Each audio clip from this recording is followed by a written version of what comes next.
प्रबंध लेखांकन के मैनेजमेंट अकाउंटिंग के अनुपात विश्लेषण रेशियो एनालिसिस अध्याय के एक भाग कैपिटल स्ट्रक्चर रेशियोज का आज हम अध्ययन करेंगे। आप सभी का इस क्लास में स्वागत है।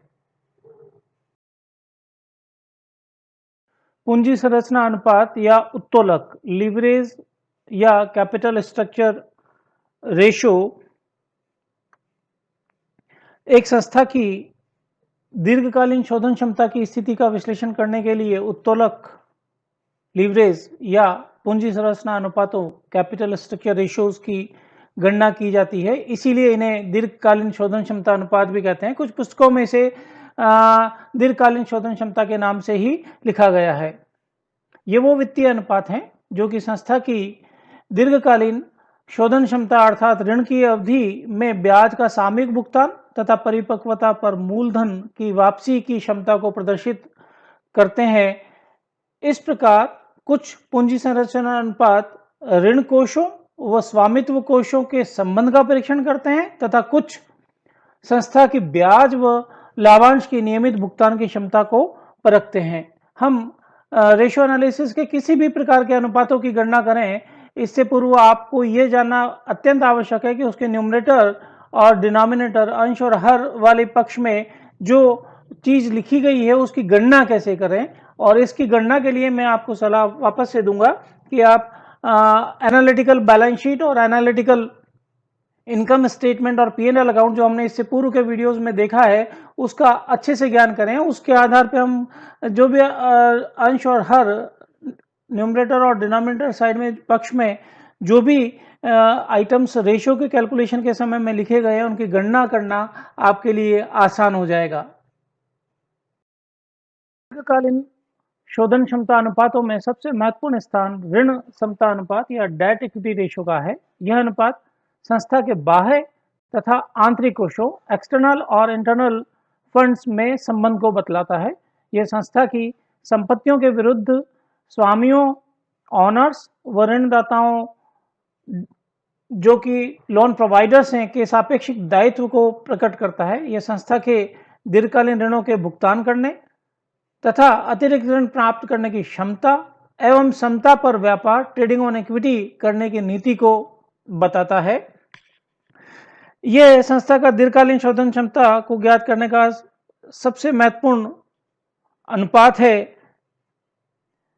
यह अनुपात व्यवसाय की कुल संपत्तियों में लगी स्वामियों की पूंजी को बताता है। यदि यह अनुपात 0.75:1 हो तो इसका आशय यह है कि व्यवसाय की कुल संपत्तियों में स्वामित्व की पूंजी 1 रुपये के बराबर लगी हुई हो तो ऋणदाताओं की पूंजी 75 पैसे के बराबर है। यह अनुपात जितना कम होगा लेनदारों की स्थिति उतनी ही अधिक सुरक्षित होगी तथा संस्था पर ऋण सेवा भार यानी ब्याज कम होने से ऋण लेने की क्षमता पर भी विपरीत प्रभाव नहीं पड़ेगा। परंतु ऐसी ही स्थिति में यह अंशधारियों के दृष्टिकोण से नीचा अनुपात उचित नहीं है क्योंकि उन्हें समता पर व्यापार का लाभ प्राप्त नहीं होगा।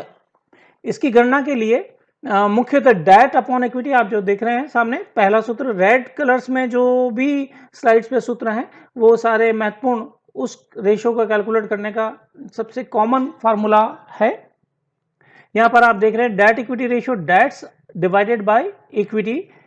डेट्स का मतलब बाहरी ऋण, लॉन्ग टर्म लोन्स, और इक्विटी को कई नामों से कहा गया है जैसे proprietors fund, share holders fund, net worth, internal equity जिसमें कि equity share capital, preference share capital, सारे रिजर्व्स शामिल होते हैं और इसमें से फिक्टिशियस एसेट्स यानी मिसलिनियस एसेट्स को घटा दिया गया होगा।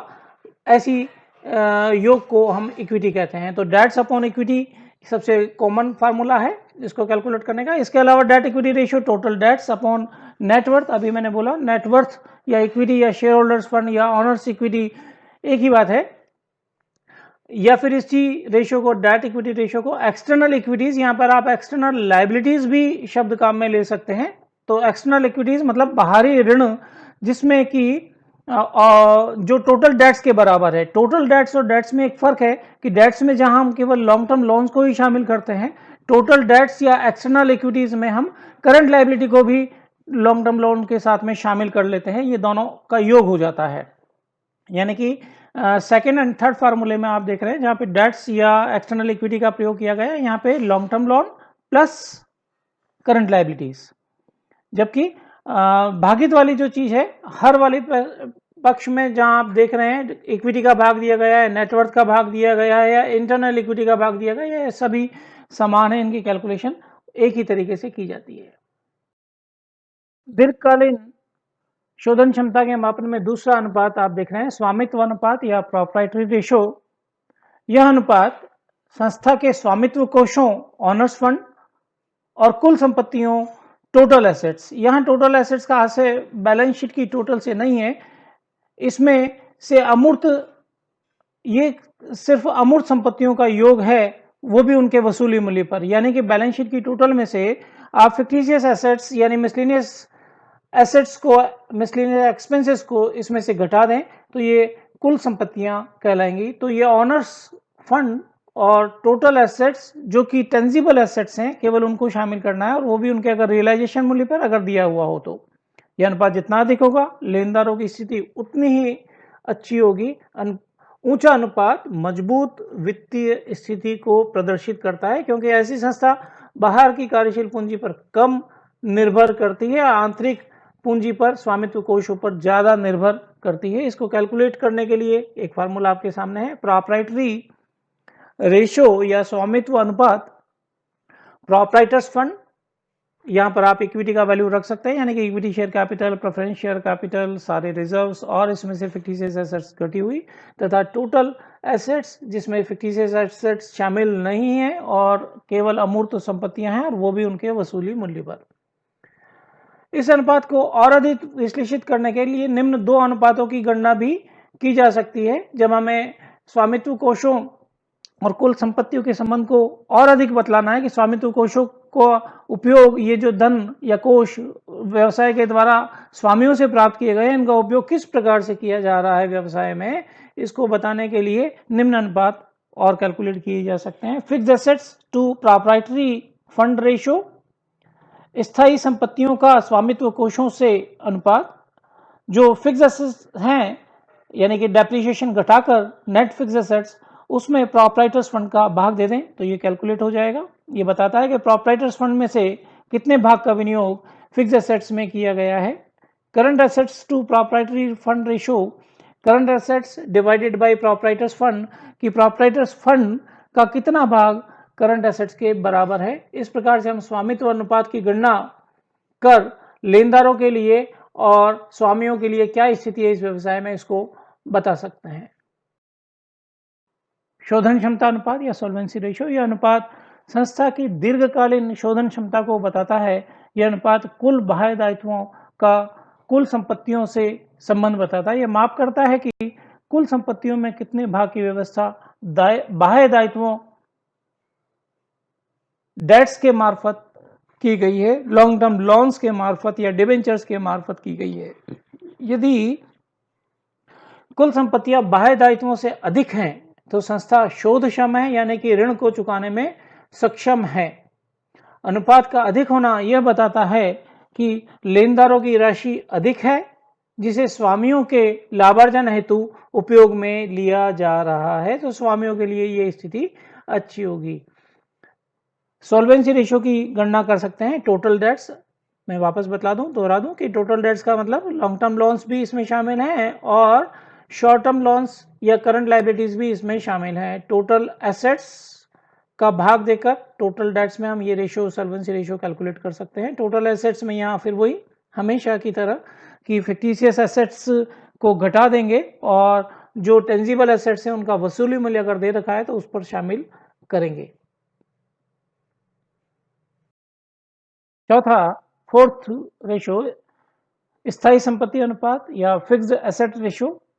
इसे प्रयुक्त पूंजी से स्थायी संपत्तियों का अनुपात भी कहते हैं। प्रयुक्त पूंजी यानी विनियोजित पूंजी, कैपिटल एम्प्लॉयड, जो आपने पहले पढ़ा है जब हमने बैलेंस शीट का विश्लेषण करना सीखा था। तो करंट एसेट्स में से करंट लायबिलिटीज हम घटा दें और उसमें अगर हम fix assets long term investment को शामिल करते हुए अगर जोड़ दें तो इनका योग जो बनता है वो कैपिटल एम्प्लॉयड कहलाता है। शॉर्टकट में working capital plus fix assets capital employed.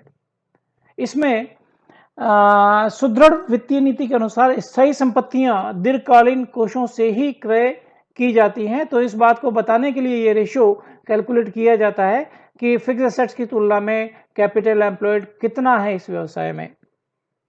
यह अनुपात इस बात की भी जानकारी देता है कि प्रबंधकों के द्वारा पूंजी के दीर्घकालीन उपयोगों व दीर्घकालीन साधनों में उचित तालमेल स्थापित किया गया है अथवा नहीं। यह अनुपात यदि 1 से अधिक है तो दीर्घकालीन कोषों का प्रयोग चालू संपत्तियों, कुछ स्कंद और कुछ देनदार की पूर्ति के लिए किया गया है, जो कि अच्छी स्थिति का प्रतीक है। यानी कि फिक्स एसेट्स के अलावा कुछ राशि का उपयोग स्कंद और देनदार जो कि चालू संपत्तियां हैं, करंट एसेट्स हैं, उनकी व्यवस्था भी इसके मार्फत की गई है। इसकी कैलकुलेशन अगर अपन करें तो फार्मूला आपके सामने है। फिक्स एसेट्स रेशियो कैलकुलेट किया जा सकता है, ये बराबर है किसके, capital employed divided by fix assets. विनियोजित पूंजी या प्रयुक्त पूंजी में स्थायी संपत्तियों का भाग दे दें तो ये रेशियो आ जाएगा। इसे निम्न सूत्र से भी कैलकुलेट हम कर सकते हैं। Fix assets ratio is equal to fix assets divided by long term fund LTF, जो कि कैपिटल एम्प्लॉयड के बराबर होता है। यानी कि इस रेशियो को मैं चाहूं तो यूं भी पढ़ सकता हूं, fix assets divided by capital employed, यानी कि दोनों प्रकार के अंश और हर का परिवर्तन करके इस रेशियो की गणना की जा सकती है। फिफ्थ रेशियो पूंजी दंतीकरण अनुपात या कैपिटल गियरिंग रेशियो। पूंजी दंतीकरण अनुपात संस्था की पूंजी संरचना में अस्थिर लागत वाली, वेरिएबल कॉस्ट वाली और स्थिर लागत वाली, फिक्स्ड कॉस्ट वाली कैपिटल्स पूंजी के मध्य संबंध को बताता है। इसे पूंजीकरण अनुपात तथा उत्तोलक अनुपात भी कहते हैं। ऊंचा अनुपात निम्न दंतीकरण की स्थिति को बतलाता है, यानी कि ये रेशियो जितना ज्यादा होगा दंतीकरण की स्थिति, गियरिंग की स्थिति उतनी ही कम हो जाएगी। ये बताता है कि अस्थिर लागत वाली पूंजी जो मेनली इक्विटी शेयर कैपिटल ही होगी, प्रेफरेंशियल कैपिटल के ऊपर स्थिर ब्याज, स्थिर लाभांश दिया जाता है और लॉन्ग टर्म लोन्स या डिबेंचर्स के ऊपर स्थिर ब्याज दिया जाता है। अतः अस्थिर लागत वाली पूंजी केवल इक्विटी शेयर कैपिटल। यह बताता है कि अस्थिर लागत वाली पूंजी यानी समता अंश पूंजी स्थिर लागत वाली पूंजी से अधिक है, फिक्स्ड कॉस्ट बियरिंग कैपिटल से अधिक है तथा वित्तीय व्ययों का भार कम है। ऊंचे अनुपात की स्थिति इस बात को द्योतक है। इसी प्रकार से अगर नीचे अनुपात है तो नीचे अनुपात उच्च दंतीकरण की हाई गियरिंग पोजीशन को बताता है। ऐसा होने पर समता अंश पूंजी स्थिर लागत वाली पूंजी से कम होगी, वित्तीय व्ययों का भार तो ज्यादा होगा परंतु समता अंशधारियों को समता पर व्यापार, ट्रेडिंग ऑन इक्विटी का लाभ मिलेगा।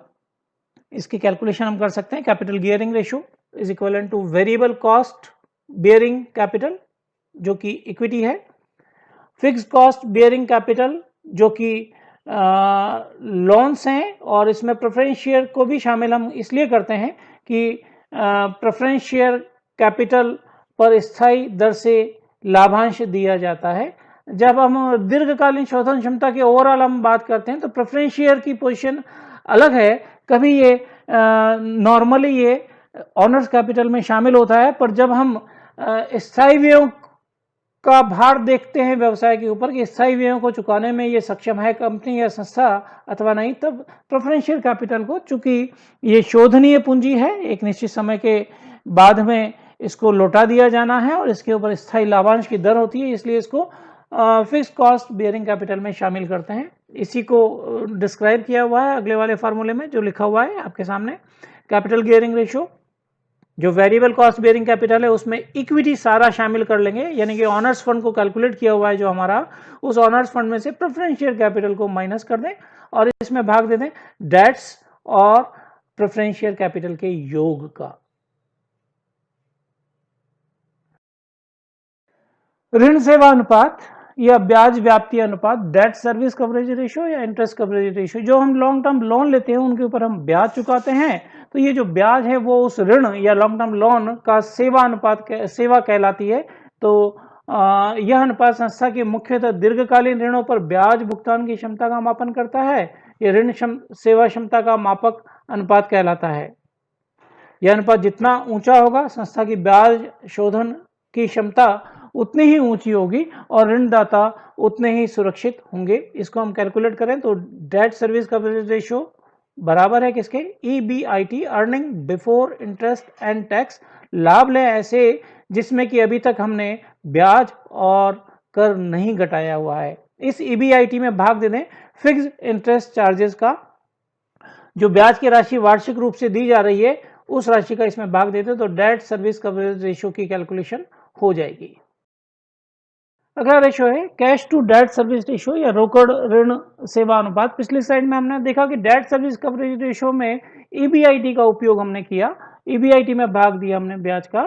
तो ये कहा जाता है कि चूंकि ये ऋण सेवा व्यय यानी कि ब्याज का भुगतान रोकड़ में होता है, इसलिए संस्था के दीर्घकालीन तरलता के विश्लेषण के लिए वार्षिक रोकड़ अंतर्वाहों यानी कि एनुअल कैश इनफ्लोज का ऋण सेवा व्यय यानी कि ब्याज प्लस मूल राशि के वार्षिक भुगतान सहित यानी कि principal payment, annual principal payment जो किया जा रहा है उसके योग से अनुपात ज्ञात किया जाता है। यानी कि कैश इनफ्लो का ऋण सेवा व्ययों से अनुपात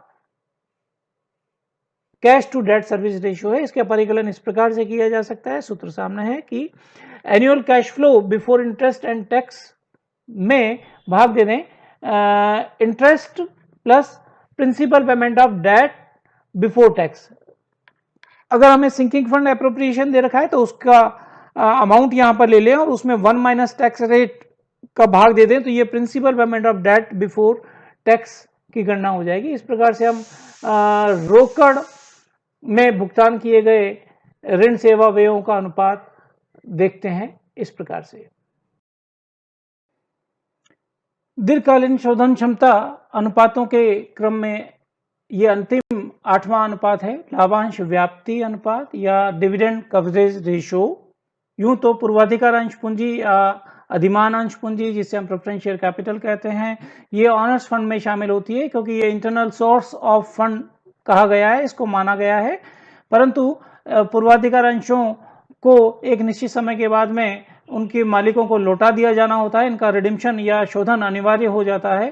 साथ ही इसके ऊपर जो लाभांश की दर है वो भी स्थायी है, यानी कि लाभ अगर कमाए गए हैं, प्रॉफिट अवेलेबल हैं, तो इनका लाभांश स्थायी दर से दिया जाना है। इसलिए जब हम दीर्घकालीन शोधन क्षमता को कैलकुलेट कर रहे हैं किसी संस्था की, तो प्रायः स्थायी कॉस्ट वाली, फिक्स्ड कॉस्ट वाली इस इंटरनल सोर्स को डेट्स के साथ में शामिल कर लिया जाता है और उनके लिए भी हम ये रेशियो कैलकुलेट करते हैं। क्योंकि पूर्वाधिकार अंशों पर लाभांश भी स्थायी दर से दिया जाता है, अतः पूर्वाधिकार अंशधारियों के पक्ष में शोधन क्षमता को मापने के लिए इस अनुपात की गणना की जाती है। यह भी जितना ज्यादा होगा पूर्वाधिकार अंशधारियों के दावों के भुगतान के लिए उतना ही अच्छा होगा। इसके कैलकुलेशन ऐसे हो सकती है, डिविडेंड कवरेज रेशियो लाभांश व्याप्ति अनुपात बराबर है किसके, PAT प्रॉफिट आफ्टर टैक्स, यानी कि ऐसे लाभ जिनमें से कि ब्याज भी घटाया जा चुका है और कर भी घटाया जा चुका है, PAT। इसमें प्रेफरेंस शेयर डिविडेंड का अगर हम भाग दे दें तो डिविडेंड कवरेज रेशियो आ जाता है। इस प्रकार से ये हमने सारे रेशियोज देखे जो एक कंपनी की दीर्घकालीन शोधन क्षमता को मापने के लिए कैलकुलेट किए जाते हैं। जहां पर कोई विपरीत स्थिति रेशियो के कैलकुलेशन के बाद में इंटरप्रिटेशन के समय हमें दिखें तो प्रबंधकों को वहां पर सचेत रहना चाहिए स्थिति को सुधारने के लिए। धन्यवाद।